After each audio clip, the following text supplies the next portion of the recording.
আমার ভাইরা, আসুন যেখানে ছেড়ে এসেছিলাম ওইখান থেকে একটু টেনে নিয়ে আসি। 22,000 মিস্ত্রি দিয়ে 22 বছর কাজ করিয়ে 9,999টি কক্ষ বিল্ডিং বানিয়ে দুনিয়ার যুবকদের বলা হলো, শর্ত হলো আমাকে একটু আল্লাহ বলতে হবে, তোমাদের জবানে শুনবো।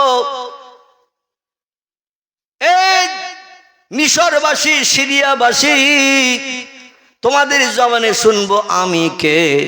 ওরা যেই বলে আন্তা, আপনি হলেন আমাদের মালিক, আপনি আমাদের প্রভু, সঙ্গে সঙ্গে জান্নাত হালাল হয়ে যাবে। মিস্ত্রিরা বলল কাজকর্ম কমপ্লিট করেছি, 22 বছর ধরে মিস্ত্রি খেটেছি, কোথাও কোনো কাজকর্মে ত্রুটি আছে কিনা দেখেন, যেখানে কোনো অসুবিধা থাকবে নজরে ধরা পড়বে, আমাদের বলবেন, আমরা সেগুলো সংশোধন করে দেব। বেহেশতে চালু হয়ে গেলে আর কাজকর্ম করা যাবে না, আগে থেকে সব ঠিকঠাক করে দেব। সেদিন সুন্দর পোশাক পরিচ্ছদ পরিধান করে সাজানো ঘোড়ার পিঠে বসে দুনিয়ার খোদা সাদ্দাত রাস্তার দুই ধারে যুবক যুবতী দাঁড় করিয়ে দিয়েছেন সৌন্দর্য শ্রীবৃদ্ধির জন্য। তারা শুধু বলছে আন্তা রব্বি লা শাক্কা ফিহে, আন্তা রব্বি লা শাক্কা ফিহে, আন্তা রব্বি লা শাক্কা ফিহে।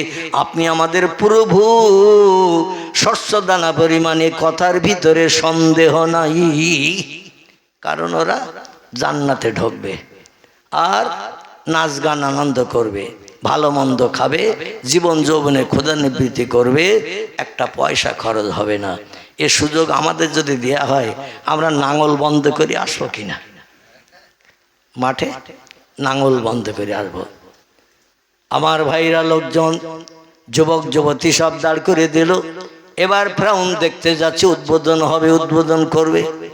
দরজার মুখোমুখি যেই গেছে, আমার আল্লাহ বলি যাবি আজরাইল এলা দুনিয়া, আসমান থেকে তাড়াতাড়ি পৃথিবীতে যা। আর যেখানে নমরুদের বা সাদ্দাদের দলবল সুন্দর বেহেশতেখানা 9,999টি কক্ষ বানিয়ে সুন্দর বেহেশতেখানা তৈরি করেছে। আর বেহেশতের নমুনা হলো আমার জান্নাতের একটা বেহেশতের নমুনা। কারণ হুদ পয়গম্বর আমারে বলেছিল, আপনার জান্নাত দেখালে খুশি হলে ও আর খোদাই দাবি করবে না, ছেড়ে দেবে। তাই আমি আল্লাহ খুশি হয়ে জান্নাতের নমুনা দেখালাম।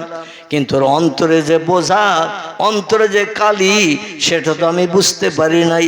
আমারে পর্যন্ত ধোঁকা দিয়ে ফাঁকে দিয়ে জান্নাত দেখে নিয়ে ও বলল যে জান্নাত দেখে এসেছি, তার থেকে উত্তম জান্নাত বানানোর চেষ্টা করব। তোমরা আমারে খোদা বলে মানবে, জান্নাতে বসবাস করবে মরণের দিন পর্যন্ত। এই বলে জান্নাত বানিয়েছে। কিন্তু ওই জান্নাতে ওরও ঢুকতে দেব না, ওর দেশের কোনো জনগণকে জান্নাতের ভিতরে আয়েশ আরাম করতে দেব না। জোরে বলুন একটু সুবহানাল্লাহ। ফাইজা জা আজালুহুম লা ইস্তাখিরুনা সাআতাও ওয়ালা ইস্তাকদিমুন। জোরে বলুন আল্লাহু আকবার। আল্লাহ বলছেন মরণের সময়কাল যখন যার নিকটে উপস্থিত হয়ে যাবে, আজরাইল যখন যার সামনে দাঁড়িয়ে যাবে, 1 সেকেন্ড আগে 1 সেকেন্ড পরে কারো প্রাণনাশ হবে না। নির্দিষ্ট টাইম 10টা বেজে 15 মিনিট 20 সেকেন্ড, বেলা 3টে বেজে 14 মিনিট 11 সেকেন্ড। ওর মরণ যে টাইমের যে সেকেন্ডে রেখেছি, ওই সেকেন্ডই মরণ হবে, 1 সেকেন্ডও বেশি কম করা হবে না। আমি হলাম সেই আল্লাহ। যা ও জান্নাতে যেন ঢুকতে না পারে, দরজার মুখে চাবি মোড়া দিবি। কি মোড়া দেবি? চাবি মোড়া দিয়ে দেবি। আনন্দ করতে করতে জান্নাতের সামনে দিয়ে আসে। আর ও দল বলে লোকেরা, ওয়েলকাম, স্বাগতম, খোশামদিদ, আন্তা রব্বি লা শাক্কা ফিহে। আপনি আমাদের প্রভু, এ কথায় শস্য দানা পরিমাণ সন্দেহ নাই। ওরে আনন্দ দিয়ে দিয়ে ওরে ফুলিয়ে অন্তত 14 গুণ মোটা করে দিয়েছে। ও বলে আজ কত আনন্দের দিন, এই দিনের কথা জীবনে ভুলতে পারবো না। ঘোড়া চালাতে চালাতে দরজার মুখে গেছে, যে দেখে একটা লোক দরজার সামনে দাঁড়িয়ে রয়েছে।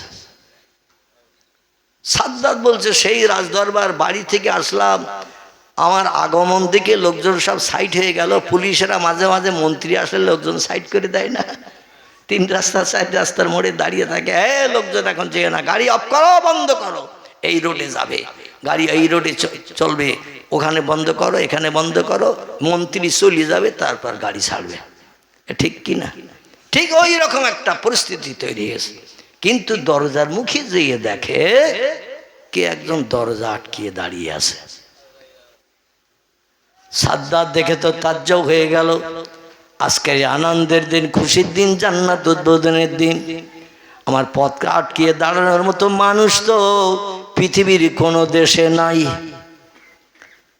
অর্ধ পৃথিবীর মালিক আমি খোদা।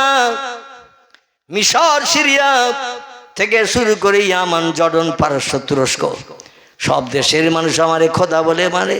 কে আসলো দরজার সামনে? সাদ্দাত বলছেন, মান আনতা মা ইসমুকা, কে তুমি, তোমার নাম পরিচয় বলো। ও বলছে, আনা মালিকুল মউত, আনা মুখমেদুস সাউত। ও দুনিয়ার খোদা, আমি হলাম মৃত্যুর জমদূত, হরিষে বিষাদনকারী, স্ত্রীর বিধবা বানাই, সন্তানের এতিম করি, বাপকে সন্তান হারা করি, সন্তানকে বাপ হারা করি। আমার নাম মালিকুল মউত, আজরাইল। বলছে, কি জন্য এসেছো আজ এই আনন্দের দিন, উদ্বোধনের দিন? বলছে, আপনার চাবি মরা দেয়া হবে তাই। তো বলছে, কখন? বলছে, এই দরজার মুখে। বলে, এত লক্ষ লক্ষ কোটি কোটি টাকা খরচ করলাম, 22,000 মিস্ত্রি রোজ জনের দাম দিলাম, 22 বছর ধরে কাজ করালাম, আমি একটু জান্নাতের ভেতরটা দেখতে পারবো না? বলছে, আল্লাহর হুকুম নাই। জোরে বলুন সুবহান। আচ্ছা, যারা বাদশাহ হয় এদের একটু মন গরম গরম থাকে কিনা? একটু মন গরম গরম থাকে পাওয়ারের খাতিরে।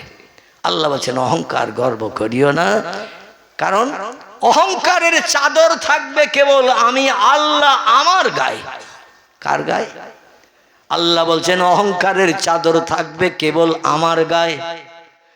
এই চাদর অন্য কারো গায়ে মানায় না। কথাটা ঠিক না ভুল? অহংকারের চাদর কারো গায়ে মানাবে না, এ চাদর থাকবে কেবল আমার গায়ে।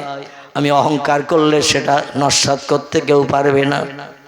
কিন্তু আর যত কেউ আছে, আর যে কেউ আছে, আমার কাছে অহংকার করে জয়ী হতে কেউ পারবে না। আজরাইল বললেন, আমি আল্লাহর ফেরেশতা। আল্লাহ ফেরেশতাদের দুটো ধাসে দুটো দলে বানিয়েছেন। কথা বললাম, আল্লাহ ফেরেশতাদের দুটো দলে বানিয়েছেন। শুনেছেন কারো কাছে এরকম তত্ত্বটা? শুনেছেন? আপনারা জানেন ফেরেশতারা সব এক, ঠিক কি না? কিন্তু কোরআন বলছে, ওয়া মালাইকাতুন গিলাজুন শিদাদুন লা ইয়াসুনাল্লাহা মা আমারাহুম ওয়া ইয়াফআলুনা মা ইউমারুন। জোরে বলুন একটু আল্লাহু আকবার। আল্লাহ বলছেন, ফেরেশতাদের আমি বানিয়েছি দুটি ধাসে। কটা? দুটি ধাসে বানিয়েছি। একদল ফেরেশতা বানিয়েছি নরম করে। কি করে? নরম করে। আর একদল ফেরেশতা বানিয়েছি কড়া গরম করে। বোঝা গেল? একদল বানিয়েছি কড়া গরম করে, আর একদল ফেরেশতা বানিয়েছি নরম করে। আচ্ছা বলুন তো, জিবরিল নরম না গরম? একটু জিজ্ঞাসা করলাম। আচ্ছা ভুল হলো, আমি তো আগে বলেছি, উত্তর দেবেন। আমার মনে হচ্ছে রমজান মাস আপনাদের মুরারিশা থেকে এখনো যায়নি। কি যায়নি?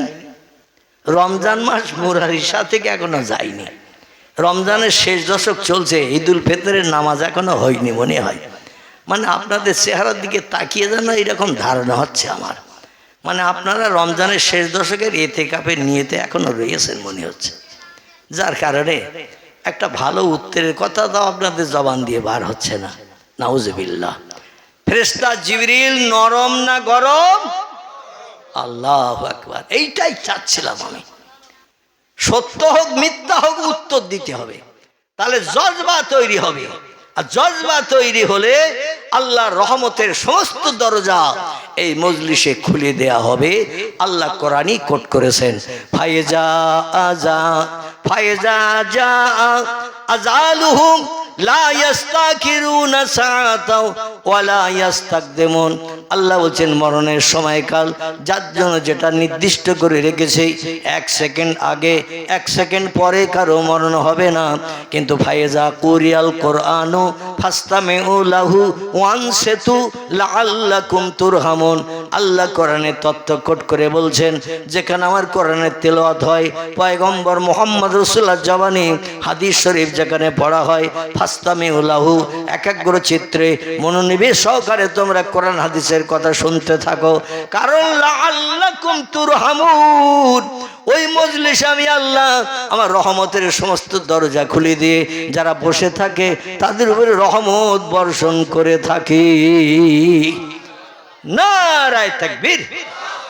তাহলে কোরআনের কথা মোতাবেক আমরা রহমত পাচ্ছি না পাচ্ছি।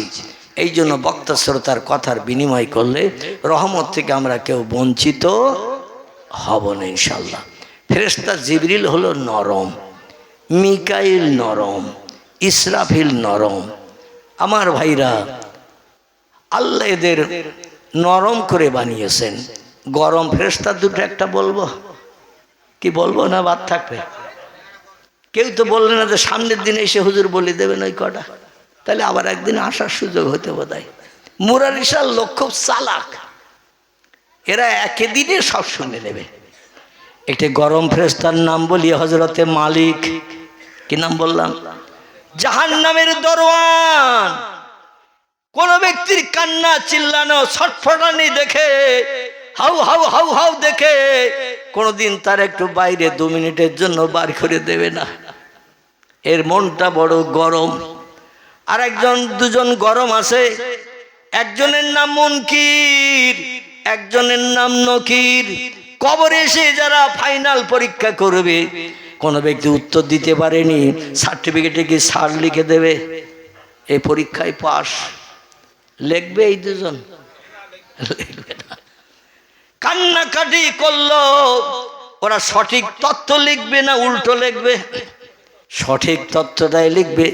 দয়া মায়া ওদের ভিতরে নাই। ওরা কড়া ধরনের, আল্লাহ ওদের গরম করে বানিয়েছেন। আর একজন ফেরেশতার নাম বলি, যার সম্পর্কে আলোচনা করছিলাম। এই ফেরেশতার নাম হলো হযরতে আজরাইল মালিকুল মউত। জোরে বলুন একটু সুবহানাল্লাহ। মৃত্যুর জামদূত। এর মনে কোনো দয়া নাই, মায়া নাই, কিছুই নাই। যদি একটুখানি দয়া থাকতো, সাগরের পানির একটা তক্তার উপরে সাদ্দাদের মা যখন ঢেউয়ের তরঙ্গে ভাসতেছে, জাহাজ ডুবি হয়ে গেছে, আল্লাহ বলেন ইজহাব ইলাদ দুনিয়া ইজহাব ইলাল বাহার, চলে যাও ওই সাগরের উপরে।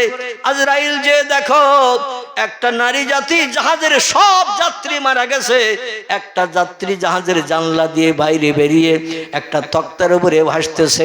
একবার ঢেউ আসে, তক্তা তলিয়ে যায়, ঢেউ পেরিয়ে যায়, তক্তা ভেসে যায়। ওই তক্তায় একটা নারী কেবল বাঁচা আছে। এখন বর্তমান সময় তার প্রসব বেদনা শুরু হয়ে গেছে। প্রসব বেদনায় কষ্ট পাচ্ছে, ছটফট করছে, কিন্তু আর সাহায্য করার কেউ নাই নাই নাই। রে আজরাইল, ওই বাচ্চাটা যেই প্রসব হবে আমার কুদরতি কোন শব্দের মাধ্যম দিয়ে, সঙ্গে সঙ্গে বাচ্চার তক্তার উপরে রেখে ওর মার দেহ থেকে প্রাণটা বার করে নিয়ে আসবে। সাদ্দাত বলে এই ঘটনা, এই হুকুম আল্লাহ আমার উপরে যখন করলো, আমি এই দৃশ্য দেখে সাগরের মাঝখানে তক্তার উপরে ঢেউয়ের তরঙ্গের তক্তাটা এপাশ ওপাশ করছে, মাঝে মাঝে ঢেউয়ের তলায় তলিয়ে যাচ্ছে, আবার ঢেউ সরে গেলে ভেসে উঠছে। দীঘার সমুদ্র সৈকতে যাবেন, এই বাস্তব দৃশ্যটা দেখার সুযোগ পাবেন। আমার ভাইরা, আল্লাহ বললেন যা, বাচ্চা যেই প্রসব হয়ে যাবে ওর মার দেহ থেকে প্রাণটা বার করে নিয়ে আসবে। আজরাইল বলে আল্লাহ, এ দায়িত্ব আমার কাঁধে কেন দিয়েছেন? আমি এত মানুষের প্রাণ নাশ করেছি, আমার মনে কোনো দয়া মায়া আসেনি, কিন্তু আজকের এই দৃশ্য দেখে প্রাণ নাশ করতে যে আমার চোখ দিয়ে টপ টপ টপ টপ করে পানি পড়ছে। আমি কেমন নিষ্ঠুর! এই সাগরের মাঝে তক্তার উপরে সদ্যজাতা জন্ম নেওয়া বাচ্চা, তার অভিভাবক আহাবালার যিনি ছিলেন সে হলো তার মা। মার প্রাণনাশ করালে বাচ্চাটারে কে দেখবে? আল্লাহ বাচ্চাটার দেখভাল কে করবে?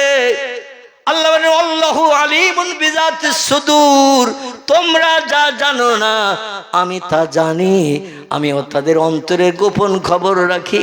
সাদ্দাত বলে আল্লাহ ও বাচ্চা বাঁচবে। এই আজরাইল বলছে আল্লাহ ও বাচ্চা বাঁচবে।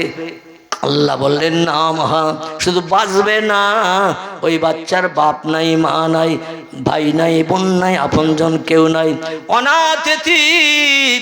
ওই বাচ্চাটার আমি দেশের বাদশা বানিয়ে দেব।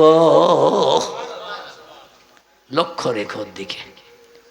তুমি বলছো ওর সব হারা করে দিয়ে দিলাম, প্রাণনাশ করতে তোমার কষ্ট হচ্ছে, আমি ওরে একদিন এই অনাথ এতিম বাচ্চা, যার আহা বলা দুঃখ দেখার কেউ নাই, পাশে দাঁড়ানোর কেউ নাই, সান্ত্বনা দেওয়ার কেউ নাই, কান্না বন্ধ করার কেউ নাই, স্তনে দুধ দেওয়ার কেউ নাই, আমি আল্লাহ তারে পলে পলে তিলে তিলে এই দেশে বাস করিয়ে তারে বাদশা বানিয়ে দেব। আল্লাহ পারে না? পারে না? সাদ্দাত সম্পর্কে এই তথ্য যখন আল্লাহ আজরাইলকে দিলেন, আজরাইল বলছে ইয়া রব্বি, আয় আল্লাহ, এটাই তোমার কুদরতি ক্ষমতা। আল্লাহ বলেন শুধু কুদরতি ক্ষমতা না, ওই সাদ্দাতকে আবার তোর দিয়েই, তোর হাত দিয়ে প্রাণনাশ করিয়ে দুনিয়া থেকে আমার শত্রুকে নিপাত করে দেব। জোরে বলুন একটু সুবহান। সাদ্দাত ডেকে বলছে ভাই, তুমি যখন মালিকুল মৌত, প্রাণনাশকারী ফেরেশতা, আর তোমার হাতে বিশাল পাওয়ার, তোমারে কেউ বশ করতে পারবে না সে আমি জানি, তো আমি একটা অনুরোধ রাখছি, তোমার কাছে দাবি রাখছি, তুমি একটু এক পাশে সরে যাও, আমি একটু চক্কর দিয়ে ঘোড়ার পিঠে ঘুরে দেখি আসি, তারপরে যেটা ভালো বুঝো করো। আজরাইল বললেন লা ইয়া আখি, ওটাও হবে না, কারণ ওয়ায়াফআলুনা মা ইউমারুন। জোরে বলুন আল্লাহু আকবার। ফেরেশতারা বলছে আল্লাহ যেটা বলে আমরা সেটা করি, আল্লাহ যেটা নিষেধ করে সেটা মানি, আল্লাহর হুকুম ছাড়া আমরা বাড়তি কোনো কাজ করি না। জোরে বলুন সুবহানাল্লাহ। আমরা আল্লাহর হুকুম নির্দেশ মেনে চলি, আল্লাহ যেটা বলে দিয়েছেন সেটা হবে। তোমার জান্নাতের ভিতরে ঘোরারও সময় দেওয়া যাবে না। সাদ্দাত বলল তবে রে, আমি বানিয়েছি জান্নাত, টাকা পয়সা খরচ করেছি আমি, হুর গেলেমান স্বরূপ যুবক যুবতী সুন্দর পোশাক পরিচ্ছদ পরিয়ে দাঁড় করিয়ে বেহেশতের দরজার রাস্তায় দাঁড় করিয়েছি আমি, আর আমি একটু দেখবো, উদ্বোধন করব, তারপরে যা পারো করো, তাও বললাম শুনবে না। ঘোড়ারে পাশায় বাড়ি লাগিয়ে বলছে যা, সামনের দরজা আটকে দাঁড়িয়ে আছে, ওরে ফেলিয়ে ঘাড়ের উপর দিয়ে ভিতরে চলে যা। এ ঘোড়া, সামনে দরজা আটকে যে দাঁড়িয়ে আছে ওর ঘাড়ের উপর দিয়ে ফেলিয়ে দবিয়ে চলে যা। আচ্ছা ঘোড়ার পক্ষে সম্ভব? আমরা যারা চিনতে পারি না, চতুষ্পাদ জন্তু তাদের চিনতে পারে না? পারে না? তারা বেশি চিনতে পারে। ঘোড়া যে চায় না, জোর করে পাশায় বাড়ি দিয়ে যেই আজরাইলকে ঠেলে ফেলি দিয়ে ভিতরে ঢোকার চিন্তা নিলেন, আজরাইল আলাইহিস সালাম শুধু একটু চাবি মোড়া দিয়ে দিলেন। যেই চাবি মোড়া দিলেন, ঘোড়ার পিঠ থেকে ঝপাত করে কুমড়ো পড়ার মতো পড়ে গেল। দেশের লোকজন, যুবক যুবতী যারা দাঁড়িয়ে দেখছিল এই দৃশ্য, বলে সর্বনাশ, কি হলো আমাদের খোদার, দৌড়া চল, দরজার মুখে চল। কেউ বলছে আসলে সুন্দর দৃশ্য দর্শন করে বাদশাহ খোদা সাদ্দাত ঠিক থাকতে পারেনি, এত দর্শনই এত সুন্দর জান্নাত হবে এটা কল্পনা করে পারেনি, তাই মনে হচ্ছে বেহুশ হয়ে পড়ে গেছে। এসে পরীক্ষা নিরীক্ষা করছে, যখন কোনো মানুষ মারা গেছে কি বেশি আছে, প্রথম নম্বর সিমটাম হলো নাকের কাছে হাত দিয়ে দেখবেন, নিঃশ্বাস ফেললে একটা গরম হাওয়া বার হয়, এটা মারা গেছে কি বেশি আছে পরীক্ষা করার নমুনা। দুই নম্বরের সিমটাম হলো যে ব্যক্তি জিন্দা থাকবে ওর পেটটা একবার উঁচু হবে একবার নিচে হবে। ঠিক বললাম না ভুল বললাম? কারণ নিঃশ্বাস টানলে পেট উঁচু হয়, নিঃশ্বাস ছাড়লে পেট নিচু হয়। যে লোকটা নিঃশ্বাস টানবে না, নিঃশ্বাস ছাড়বে না, পেট একই মডেলে থাকবে, ও আর ওঠা নামা করবে না। ওরা পরীক্ষা নিয়ে, তখন তো স্ট্যাথোস্কোপ তৈরি হয়নি, এই কানে দিয়ে যে মেশিন বুকে লাগায় না, ডাক্তারে লাগিয়ে বলছে ডেথ, তোমাদের রুগী আর বেঁচে নাই। এই মেশিনটা ধরিয়ে দেয় দেহের ভিতরে জান আছে কিনা, হার্ট সচল আছে কিনা। সেই যুগে তো এরকম মেশিন পাত্র ছিল না, তো পরীক্ষা নিরীক্ষা করা হতো। পরীক্ষায় দেখা গেল সব ফেল, লোকজন ধরাধরি করে বাইরে বার করে নিয়ে আসলো। দেখা গেল সাদ্দাত দুনিয়ার মোহমায়া ছেড়ে চলে গেল।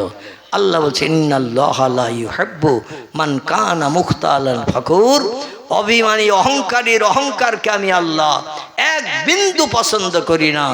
আমার কেবল অহংকারের চাদর গায়ে থাকবে, এ চাদর আর কারো গায়ে মানায় না।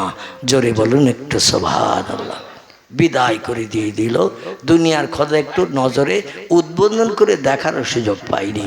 জোরে বলুন একটু আমিন। আসুন এবার আমি কোরআনের আয়াতের দিকে নিয়ে যাব। আপনারা অধৈর্য হচ্ছেন না তো? যদি অধৈর্য হন তাহলে শেষ করে দেব, কারণ দেখতে দেখতে 12টা বেজে এসেছে। মোহব্বত একটু কলেমারে যে কেরে লা ইলাহা ইল্লাল্লাহ, লা ইলাহা লা ইলাহা ইল্লাল্লাহ মুহাম্মাদুর রাসূলুল্লাহ।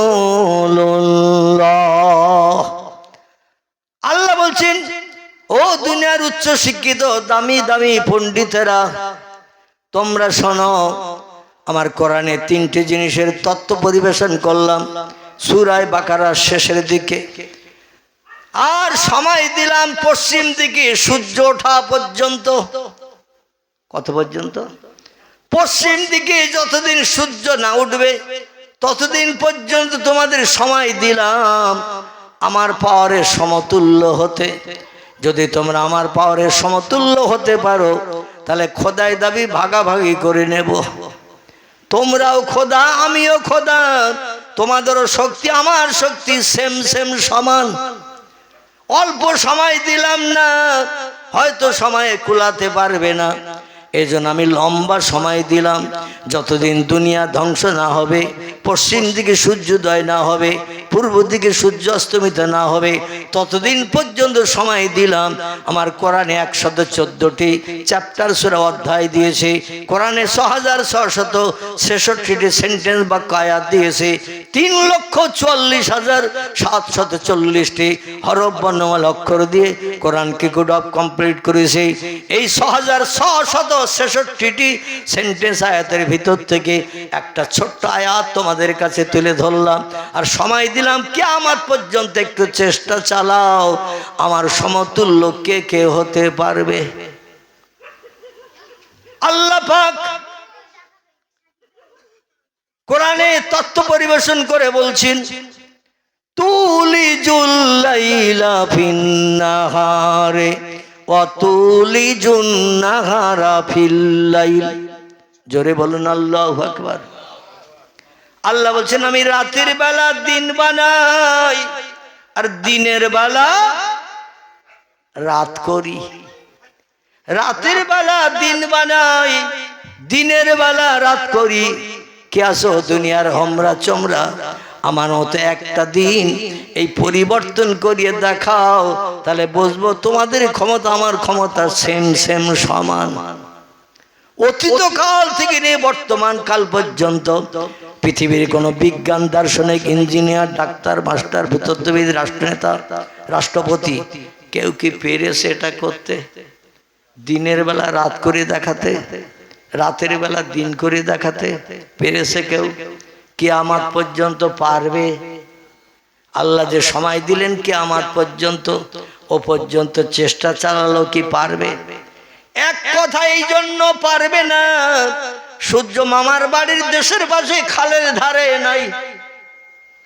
বিজ্ঞানীদের কথা মোতাবেক সূর্য এই পৃথিবীর জমিন থেকে দূরে আছে 9,30,00,000 মাইল দূর। কত? 9,30,00,000 মাইল দূরে সূর্য আছে। তারপর আরেকটা বাধা, পয়গম্বর বলছেন মেরাজের রজনীতে আমি যেদিন আসমান পরিভ্রমণ করে আমার আল্লাহর সঙ্গে দিদার করতে গিয়েছিলাম, সেদিন এক এক করে আসমান পরিবর্তন করতে করতে চতুর্থ আসমানে যেয়ে দেখি আল্লাহ চতুর্থ আকাশের গায়ে সূর্যকে সেট করে রেখে দিয়েছে। জোরে বলা যাবে না একটু? আর একটু জোরে বলা যাবে না? সূর্য কোথায় আছে? চতুর্থ আসমানের গায়ে। নবীর কথা মিথ্যা তো নাকি? নবী বলছেন আমি কোনো ভুয়া তথ্য দিই না, যেটা দেখি সেটা বলি। জোরে বলুন সুবহানাল্লাহ। আমি বাস্তবে দেখেছি, জীবনে 53 বছর বয়সে তারপরে এই তথ্যটা পরিবেশন করেছি, যাতে কিয়ামত অবধি কোনো আন্ডা বাচ্চা আমার একটা তথ্য মিথ্যা ভুল প্রমাণ করতে না পারে। আমার ভাইরা, বিজ্ঞানীরা এক কথাই তো মেনে নিয়েছে, বহুদূর ফাঁকা, তাই নীল মতন দেখায়, আকাশ বলতে কিচ্ছু নাই। আল্লাহ বলে পাগলের দল, কগেলাস খেয়েছিস তাই বল, একটু আকাশ পাড়ি দে, দেখ কিছু আছে কিনা। দুনিয়ায় যা আছে তার থেকে বেশি আসমান রেখেছি। জোরে বলুন একটু সুবহান।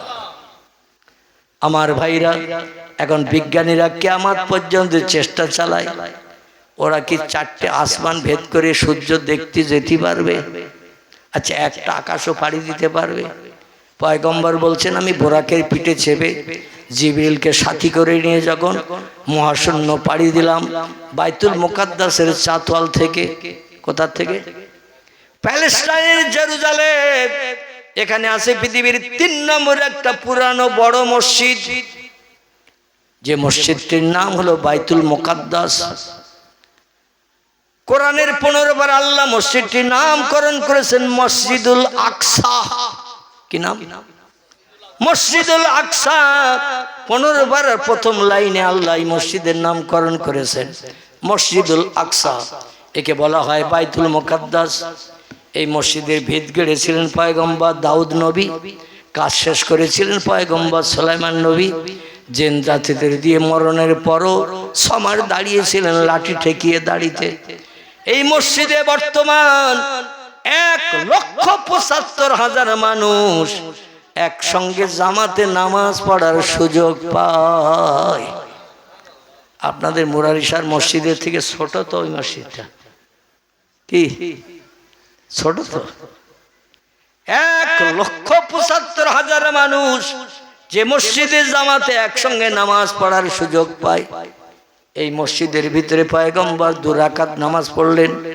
ফাজনাল মুয়াজ্জিন সুম্মা সাল্লা রাকাতাইনি ইমামান। জোরে বলুন আল্লাহু আকবার। পয়গম্বর বলছেন রাতের বেলা যখন গেছি, যেদিকে আদম সবিল্লা থেকে ঈসা রুহুল্লাহ পর্যন্ত সব পয়গম্বর মসজিদে আকসায় হাজির।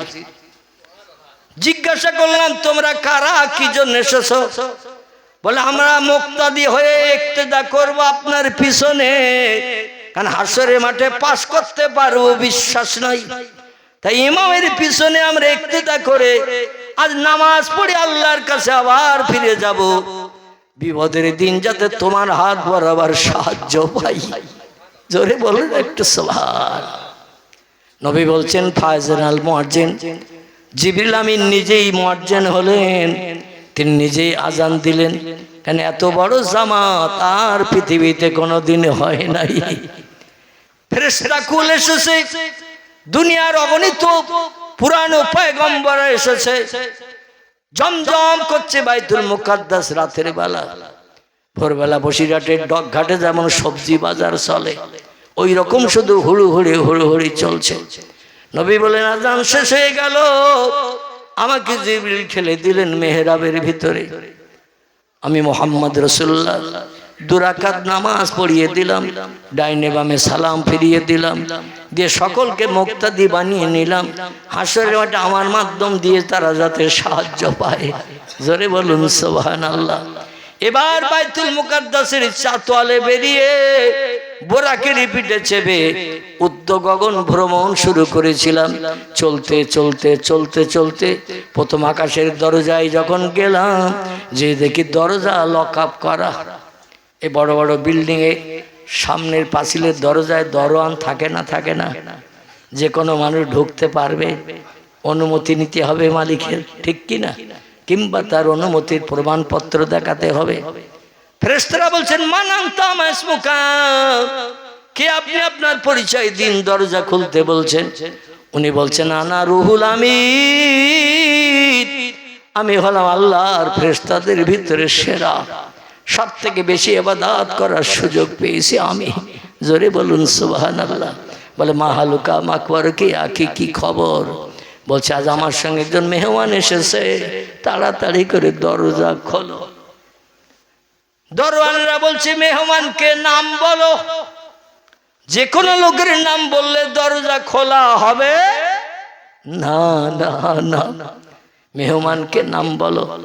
জিবরিল বললেন হাজা সাইয়্যিদুল আম্বিয়া রাহমাতাল লিল আলামিন খাতামান নাবিয়্যিন শাফিয়াল মুজনাবিন রাহিতুল আশিকিন মুরাদুল মুশতাকিন সিরাজুস সালিকিন মিসবাহুল মুকাররাবিন জাদ্দুল হাসানুল হুসাইন আবিল কাসিম, যার মধুর নাম আল্লাহ নিজেই পছন্দ করে রেখেছেন মুহাম্মাদুর রাসূলুল্লাহ। সকলে জোরে বলুন সাল্লাল্লাহু আলাইহি ওয়াসাল্লাম। ফেরেশতারা বলেন ওনাকে কি ডাকা হয়েছে? জিবরিল বলেন নাম হ্যাঁ। ফেরেশতারা বলেন মারহাবা বিহি ফানিমাল মাজিউজা, আপনার আগমন শুভ হোক, উদ্দেশ্য পূরণ হোক, মনোবাঞ্ছা বাস্তব জীবনে রূপায়িত হোক।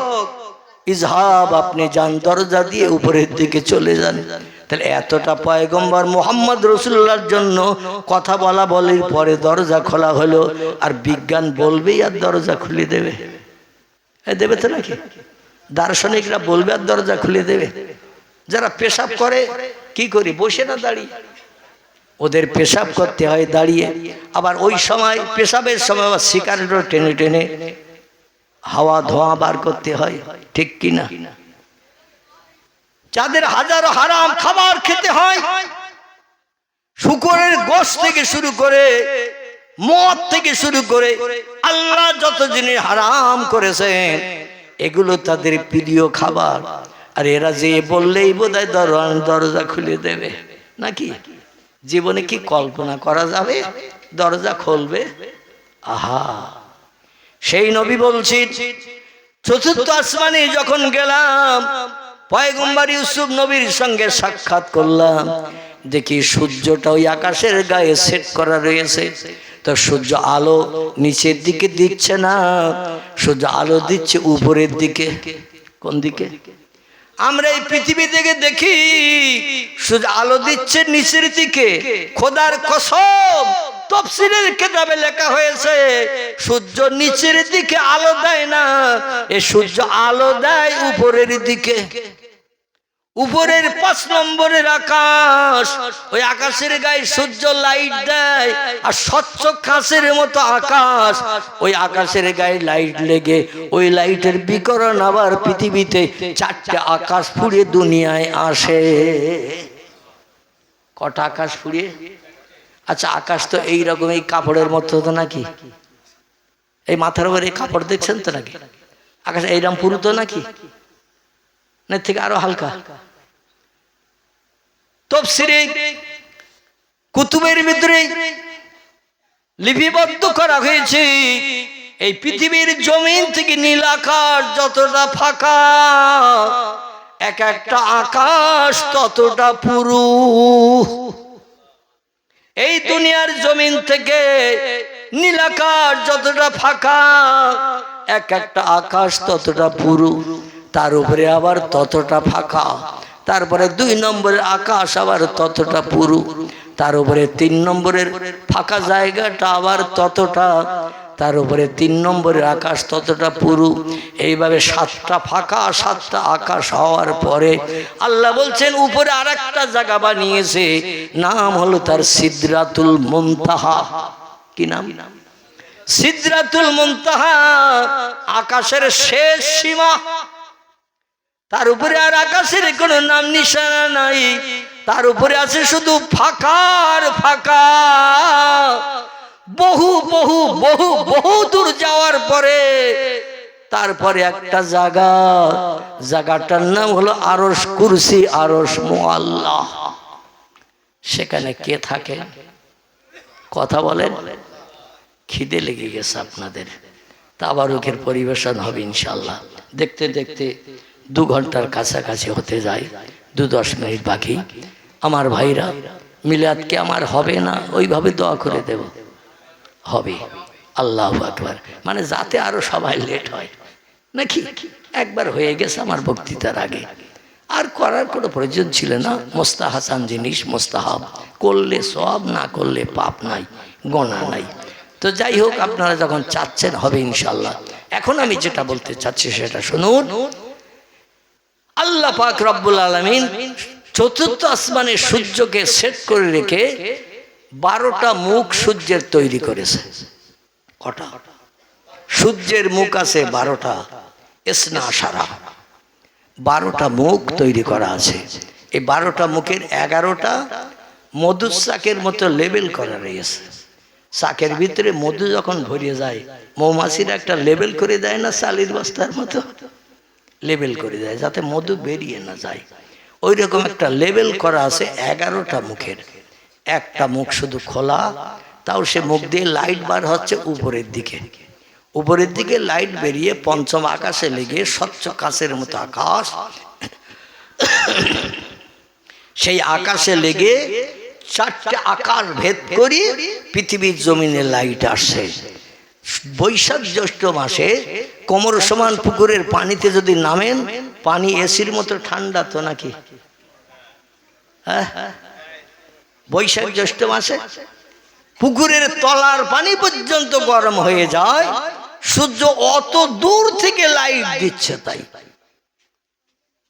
তাহলে সূর্যের কাছাকাছি গেলে খুব শান্তি পাওয়া যাবে তো নাকি? বিজ্ঞানীরা বলছে কত দূর সূর্য আছে দেখতে যদি যাই তো শ্মশানের চিতায় যাওয়ার আগেই কমপ্লিট হয়ে যাব ভাই।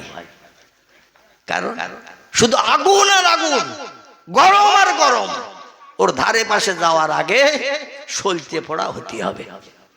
এই জন্য কোনো বাবার বেটার ক্ষমতা হবে না সূর্যের ধারে পাশে যাওয়ার। চিল্লাই বলুন সুবহানাল্লাহ। আরে সূর্যকে যত সময় বশ করতে না পারবেন, সূর্যকে যত সময় ধরে রাখতে না পারবেন, তত সময় আপনার হুকুম ওরে মানাতে পারবেন? ওরে বলবেন যে দিনের বেলা রাত হ, দিনের বেলা রাত হলে সূর্য আড়াল করতে হবে কিনা? সূর্য যদি মাথার উপরে থাকে রাত হবে? এই কথা বলে রাত হবে না। আবার রাতের বেলা যদি সূর্যরে বলেন ওঠ, এই অমাবস্যার অন্ধকার রাত, এখন দিনের আলো দেখা, তাহলে ওরে আবার হুকুম করিয়ে রাতের বেলা উদয় করতে হবে না? হবে না? কিয়ামত পর্যন্ত বিজ্ঞানীদের সময় দিলে ওরা পারবে? আল্লাহ বলছে তাই 3টে তথ্য দিলাম, বেশি দিলাম না, যাতে চিন্তা করতে করতে পাগল হয়ে মরিয়ে না যাস। একটা তত্ত্ব হলো রাতের বেলা দিন, দিনের বেলা রাত করে একটু দেখা, তাহলে বুঝবো আমার মতো শক্তি পাওয়ার ক্ষমতা তোদেরও আছে। 2 নম্বর হলো, ও দুনিয়ার মানুষ তোমরা শোনো, অতুখরিজুল হাইয়া মিনাল মাইয়াতে অতুখরিজুল মাইয়াতা মিনাল হাইয়ে। ও পৃথিবীর মানুষ, আমি এমন একজন পাওয়ারফুল স্রষ্টা গো, আমি মরারে জিন্দা করি আবার জিন্দারে মারি। শুধু একটু কোন শব্দ ব্যবহার করলে কাজ কমপ্লিট হয়ে যায়, যেটা তোদের ঠাকুর দাদার বাপও পর্যন্ত পারে নাই, ভবিষ্যৎ নাতি নাতকুড়ো পর্যন্ত পারবে না। এক জায়গায় দাঁড়িয়ে মুখে বলবি মর, মরবে নাকি কেউ? আবার কোন মরা মানুষকে দেখে যদি বলি জিন্দা হয়ে উঠে দাঁড়া, দাঁড়াবে নাকি কেউ? পারবে কারা? এই কাজটা করতে পারবেন সমস্ত সৃষ্টির মালিক যিনি, তিনি হলেন আল্লাহ। আর আল্লাহকে বশ করেছে যারা, তারা, জোরে বলুন সুবহানাল্লাহ। বুঝতে পারছেন কোথায় এনেছি? এই কাজটি করতে পারবেন তিনি, যিনি হলেন সব সৃষ্টির মালিক, তিনি হলেন আল্লাহ সুবহানাহু ওয়া তাআলা। আর একটি দলের মানুষ এই কাজটি করতে পারবেন, যারা আল্লাহকে বশ করে নিয়েছে, আল্লাহ যেটা চেয়েছে, তারা যেটা আল্লাহরে দিয়ে খুশি করেছে, আবার তারা যেটা চেয়েছে আল্লাহ সেটা না দিয়ে পারে নাই। জোরে বলুন একটু সুবহানাল্লাহ। ছোট্ট একটা তথ্য দিয়েছেন, আপনাদের মতো হাজার হাজার মানুষের চোখের পানি এবং দোয়া, ওষুধ আমারে সারায়নি, ডাক্তার আমারে সারায়নি, সারিয়েছেন কে? আল্লাহ সারিয়েছেন। এই রকম ফকির ফাকরা আল্লাহওয়ালা মানুষের চোখের পানির ওসিলা করে। জোরে বলুন একটু সুবহান। আসুন, আমাদের কারো বাপ, কারো মা, দাদা দাদি, আপনজন, আত্মীয় স্বজন যারা অন্ধকার কবর নীরব নগরে আসামি বনে আছে, আমরা আজকের এই মাহফিল উপলক্ষ করে তাদের একটু স্মরণ আমরা করব। এজন্য সকলে আমার সঙ্গে দোকানে হাত উঠান, আল্লাহুম্মা আমিন। ইয়া ইলাহাল আলামিন, ইয়া খায়রান নাসিরিন, নাসরুম মিনাল্লাহি ওয়া ফাতহুন করিব, ওয়াবাশশিরিল মুমিনিন, ফাল্লাহু খায়রুল হাফিজিন। আয় আল্লাহ, পবিত্র শাওয়ালের চাঁদ, তাহাজ্জুদের সময় শুরু হয়ে গেছে। আল্লাহ, রাত্র 12টার পরে সময় হলেই তাহাজ্জুদ শুরু হয়ে যায়। ফজরের আযান ধ্বনির আগ পর্যন্ত তাহাজ্জুদের সময় চলে। এই রকম সময়ে দুনিয়ার সব সৃষ্টি দেহের ক্লান্তি দূর করার জন্য বিশ্রামে বাসায় ঘুমিয়ে পড়ে।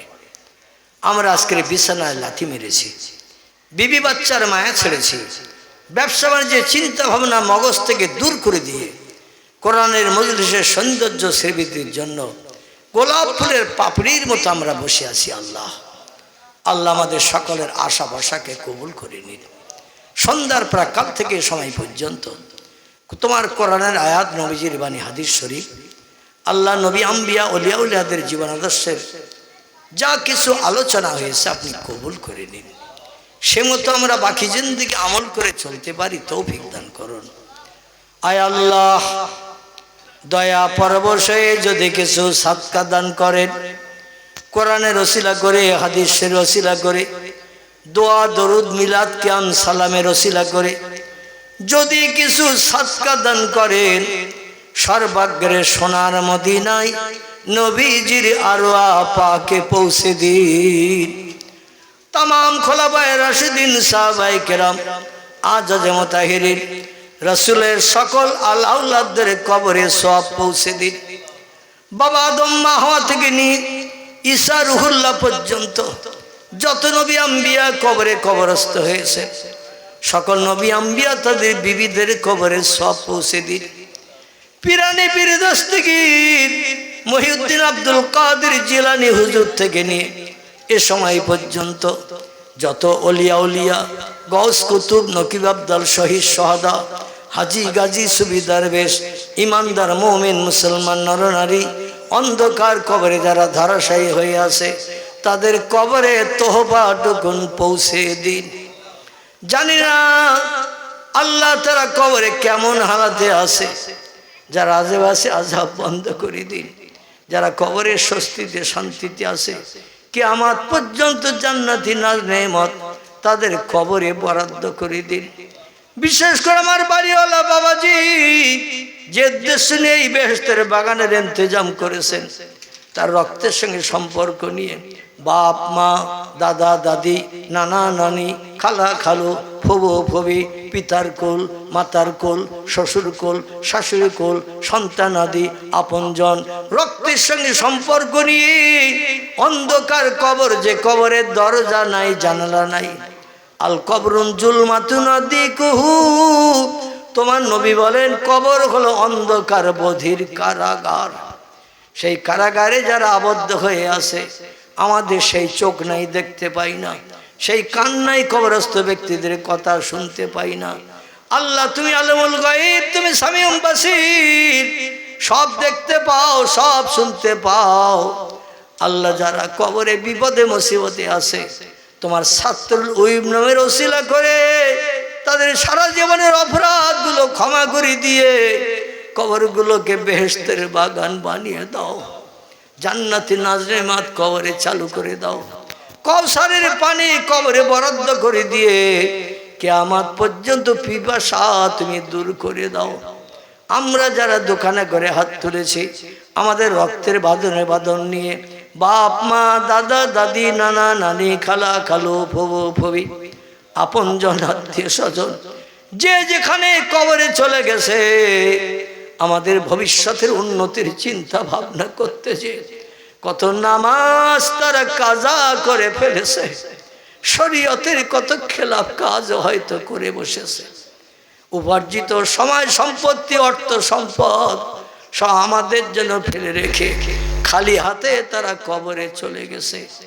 তাদের জায়গা জমি অর্থ সম্পদ ভোগ দখল করছি আল্লাহ, আর কবরের ভিতরে তারা অস্বস্তিতে থাকবে।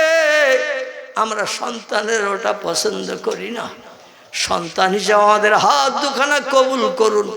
আপনার হাবিব বলেন, সন্তানেরা বাপ মায়ের জন্য দোয়া করলে আল্লাহ সে দোয়া বিদ্যুতের মতো কবুল করেন। আবার পিতামাতা সন্তানের জন্য দোয়া করলে আল্লাহ সে দোয়াটাও বিদ্যুতের মতো কবুল করেন। আল্লাহ ভাইয়ের দোয়া কবুল করে নিন। আমাদের আপনজনদের কবরগুলোকে কিয়ামত পর্যন্ত জান্নাতের বাগান বানিয়ে দিন। রব্বুল আলামিন এই গ্রাম থেকে আসমানে বালা আসমানে উঠিয়ে নিন, জমিনের বালা জমিনের তলায় দাফন করে দিন। সকলের সংসার জীবনকে সুখময় করুন। আয় রোজগারে, ব্যবসায়, কারবারে, চাষে বেশি বেশি করে বরকত দান করুন। হাঁড়িতে দানায় দানায় বরকত দিন। আমাদের ভিতরে যারা কঠিন রোগে বিমারিতে অসুস্থতার মাঝখানে আছে, আল্লাহ পয়গম্বর আইয়ুব নবীর মতো বিনা ঔষধে শেফায়ে কুল্লিয়া দান করে দিন। রব্বুল আলামিন সুস্থতা জীবন যাপন আমাদের দান করুন। যতদিন হায়াতে বেঁচে থাকি তোমার মোহাব্বত, তোমার প্রেম ভালোবাসা, তোমার হুকুমকে বাস্তবে রূপ দান করে চলতে পারি, এ তৌফিক আমাদের দান করুন। এলাহি এই পৃথিবীর জমিন থেকে আমাদের একদিন চির বিদায় নিয়ে অন্ধকার কবরে হাজিরি দিতে হবে। জানি না কবে কোন দিন আজরাইল আমাদের সামনে সে হাজিরি দেবে। সেদিন আর নয় ছয় চলবে না, কোনো ঘুষঘাট চলবে না। আসবে তো প্রাণ পাখি উড়িয়ে নিয়ে যাবে। আমাদের মরণের দিন জুমার দিন, জুমার রাত কিংবা রমজান মাস নসিব করবেন। যদি তকদিরে না জোটে গো আল্লাহ, আপনার হাবিবের ইন্তেকালের দিন সোমবার আমাদের কাউকে যেন বঞ্চিত করবেন না। এলাহি হাসরের মাঠে আপনার হাবিব যেখানে দাঁড়ানো থাকবে, নবীজির পিছনে তামান ধরে আমাদের সকলকে হাসরের মাঠে দাঁড়ানোর তৌফিক দান করবেন। আপনার হাবিব যে জান্নাতের অধিবাসী হবে, ওই জান্নাতের একটা কোনো আমাদের জায়গা দিলে আমরা খুশি হয়ে যাব। আল্লাহ সুবহান রাব্বিকা রাব্বিল ইজ্জাতি আম্মা ইয়াসিফুন ওয়া সালামুন আলাল মুরসালিন আলহামদুলিল্লাহি রাব্বিল আলামিন বিহুরমতি হাযিহিল কালিমাতিত তাইয়্যিবা লা ইলাহা